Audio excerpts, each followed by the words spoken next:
MEF is defining a new type, revolutionary definition of intent. And it's revolutionary in two ways. One, it uses a restricted natural language, not CLI, not something that looks like awk or said, but good old plain English to define your policies. The second is that it is directed towards three, in my opinion, underserved communities: the business professional, the subscriber, and the application developer.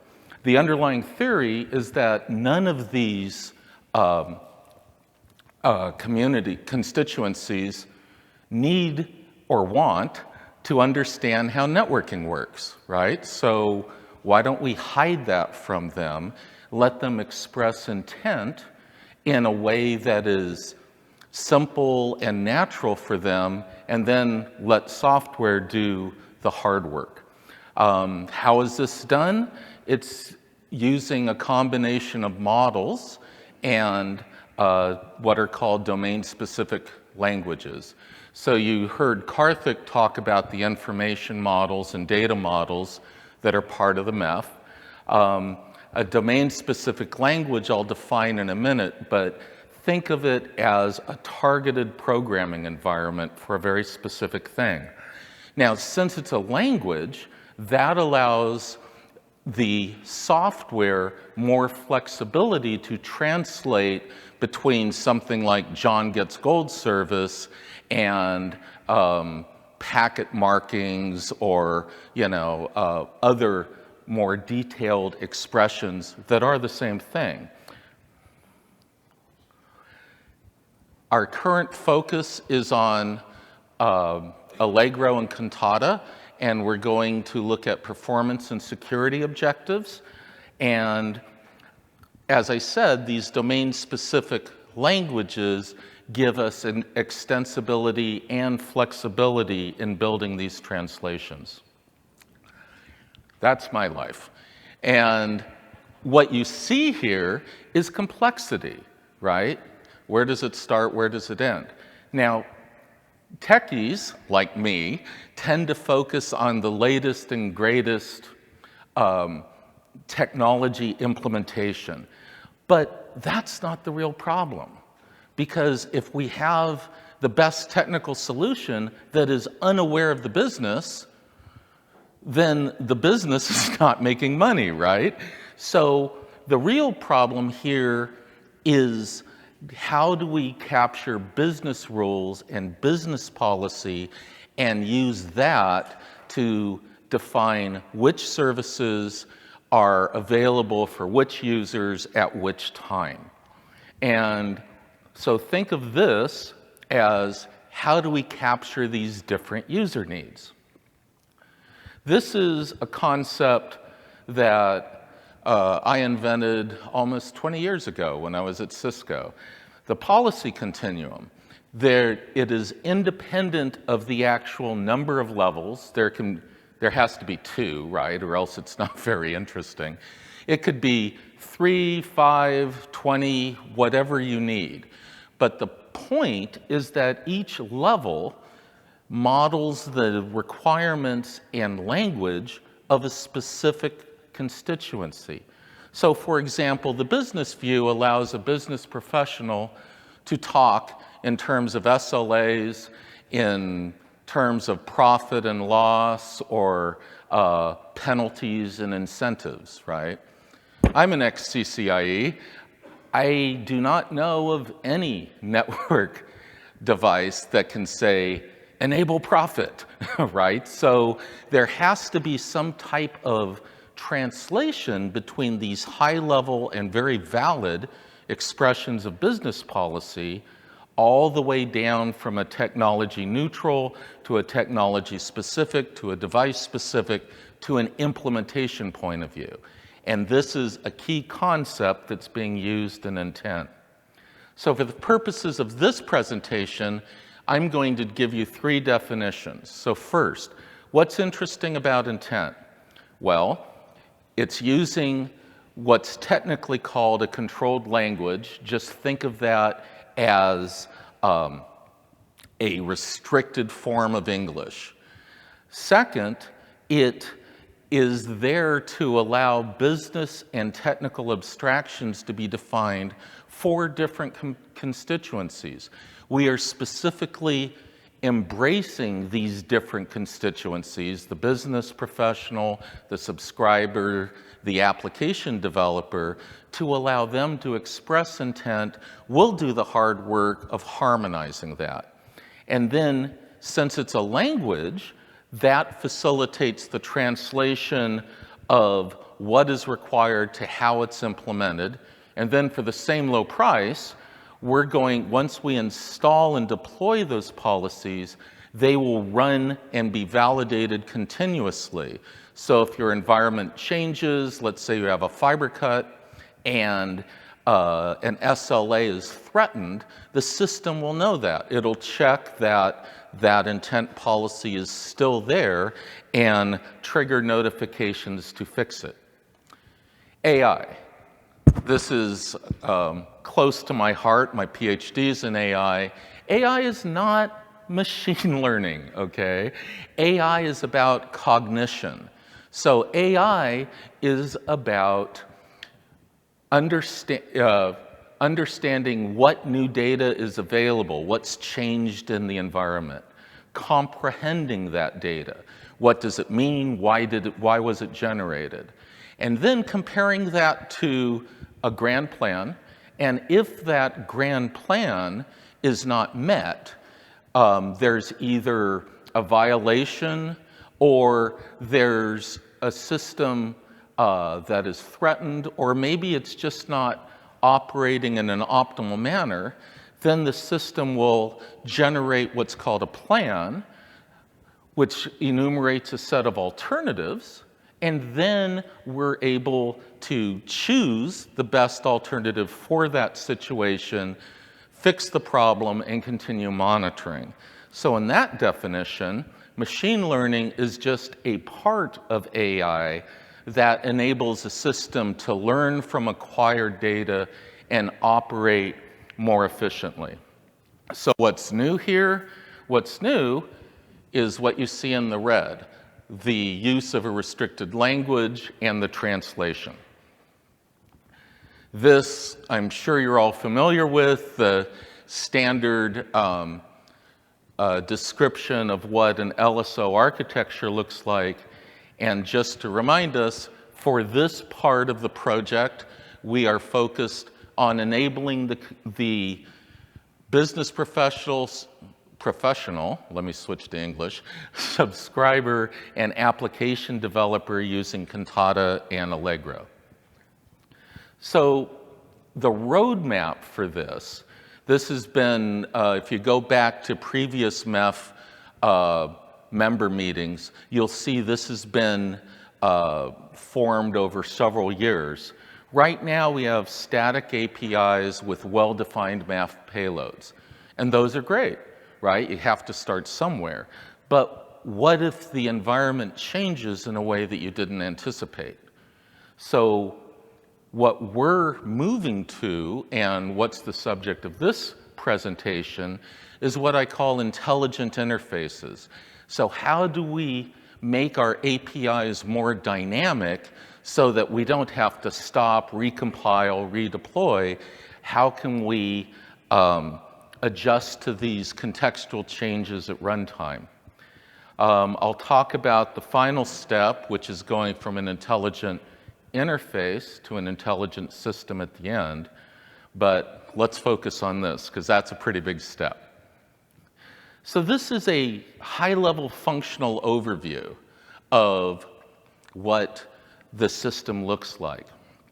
At the top of the screen, you see 3, as opposed to the earlier picture of 5, levels of the policy continuum: business professional, app developer, and network admin. And I can't resist, 3 is the number, and the number shall be 3. And if you don't get that reference, I apologize.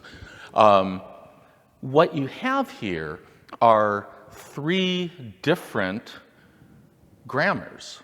right? So the business person is happily using business concepts. The application developer is trying to translate that into code, but may not be a network professional. And then, of course, the network admin typically doesn't care about business. He just wants to get his services running. So think of this now as 3 silos that we're now enabling to communicate and harmonize.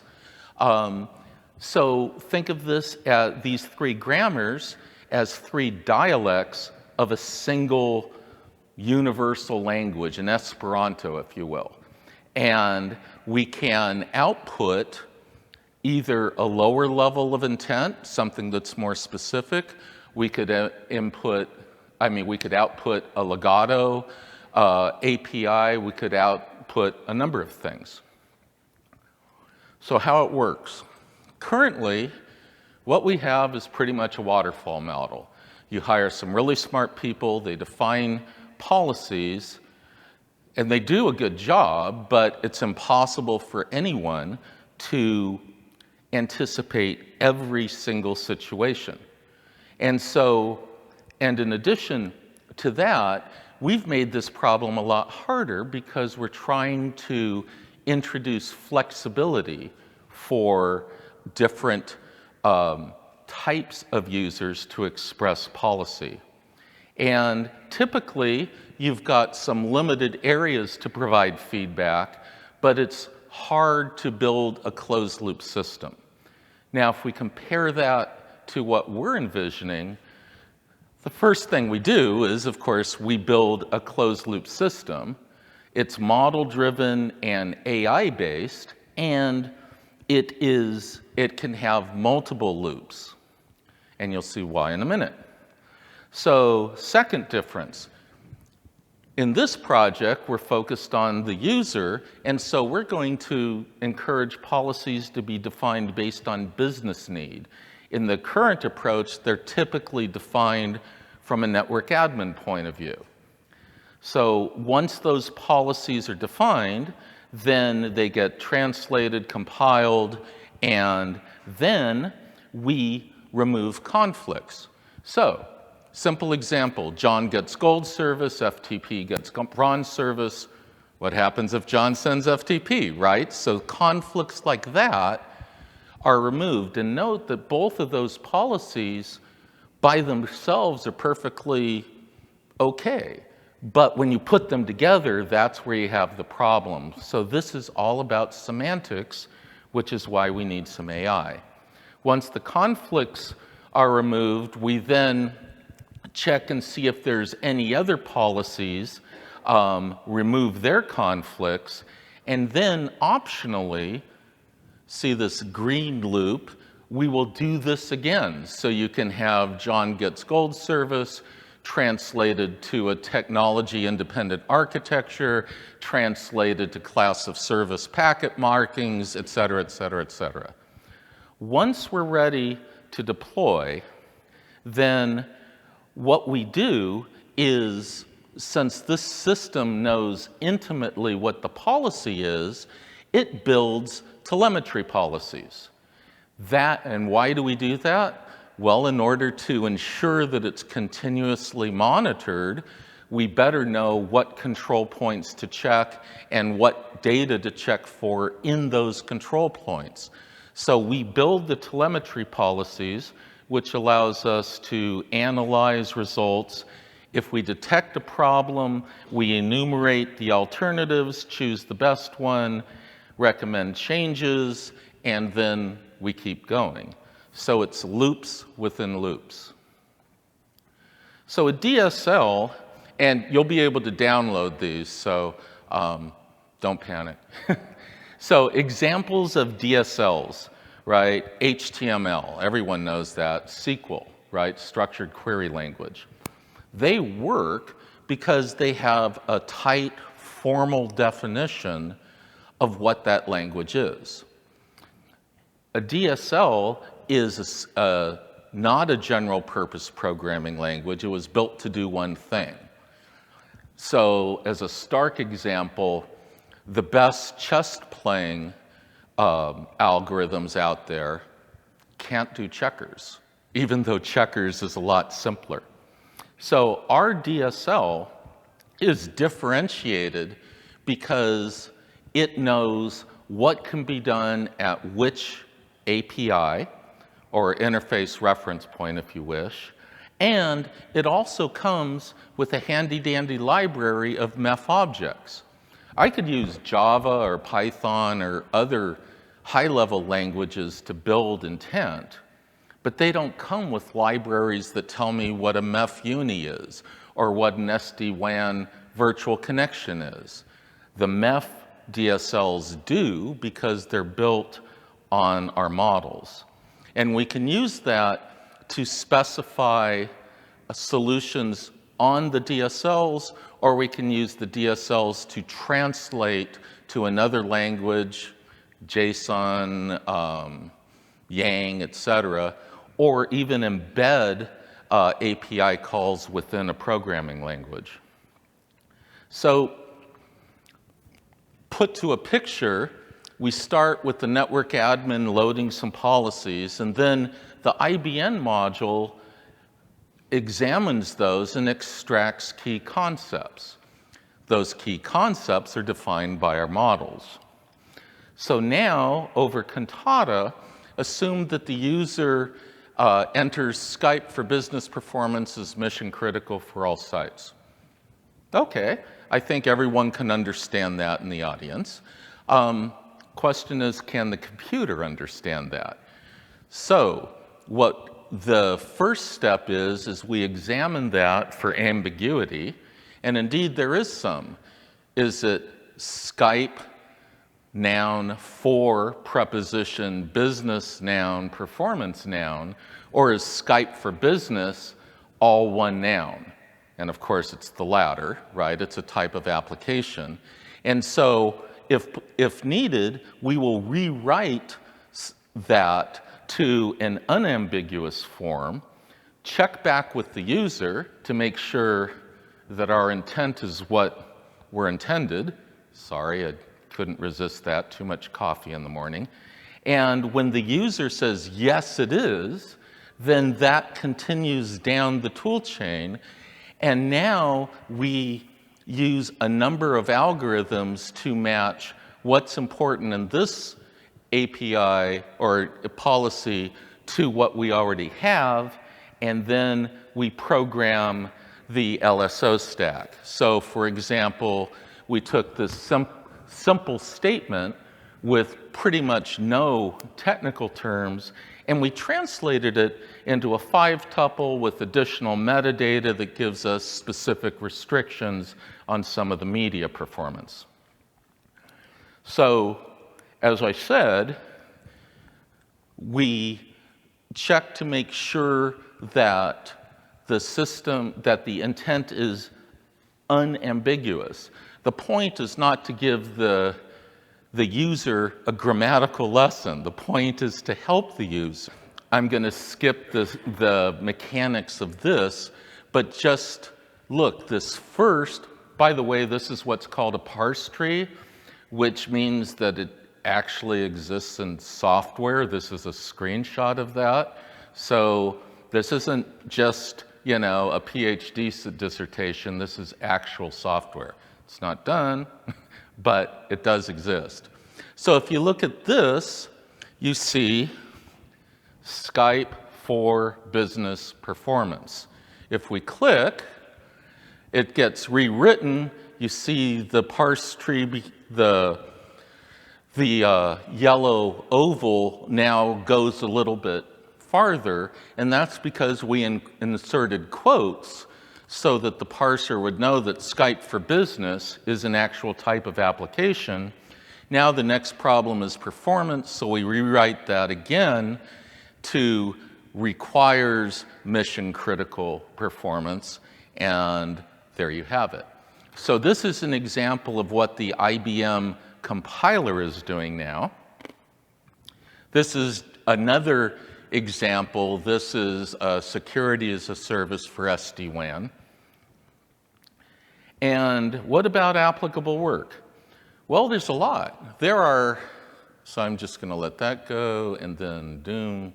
There are no less than 17 of these MEF standards, many of them with detailed UML models that I can pull from to build the compiler. So once again, the power of this, and the reason that I say it's model-driven DSL, is that the actual grammatical specification uses elements of those of our MEF standards as its grammar.